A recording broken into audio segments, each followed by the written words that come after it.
திமுக என்பது விஞ்ஞான பூர்வமாக ஊழல் புரிந்த கட்சி. இவங்க தாத்தா கருணாநிதி இருந்தார்ல, உதயநிதி அப்போ ஸ்டாலினுடைய அப்பா தான் கருணாநிதி. இந்த தாத்தா சர்க்காரியா கமிஷன் ஊழல் பெரும் குற்றவாளி. பல 1000 மூட்டை சர்க்கரையை காணாம். நீதிபதி சர்க்காரியா கேட்குறாரு, எங்கேயா சர்க்கரை? எறும்பு தின்னுருச்சியா? அடா பாவி, எறும்புனே 1000 மூட்டை சக்கரை ஆமா தின்னுருச்சு. எறும்பை போய் விசாரிக்க முடியுமா? எறும்பை போய் ரிமாண்டெல்லாம் பண்ண முடியாது. சரிப்பா, அது சாக்காத கணக்கு கொடு. ஐயா சாக்கெல்லாம் கரையாந்துட்டுருச்சு. இவர் தான் கருணாநிதி. அப்போது அவருடைய பேரன் இப்போ துணை முதலமைச்சர் இருக்கார், மகன் முதலமைச்சர். இவர்கள் தான் மருமகன் சபரீசன் G2 உரிமையாளர்.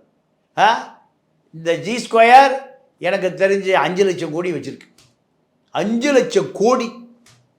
எல்லா நிலங்களும் வளைக்கப்படுகிறது, சுற்றப்படுகிறது. இனி பூமியில் நிலமே இல்லை.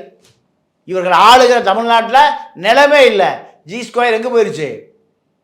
கர்நாடகா போயிடுச்சு, ஆந்திரா போயிடுச்சு, தெலுங்கானா போயிடுச்சு, தமிழ்நாடு போயிடுச்சு. இப்படி G2 கட்டுப்பாட்டில் தான் அனைத்து நிலங்களும். அரசு நிலங்கள் பூரா அப்படியே மாறி போச்சு.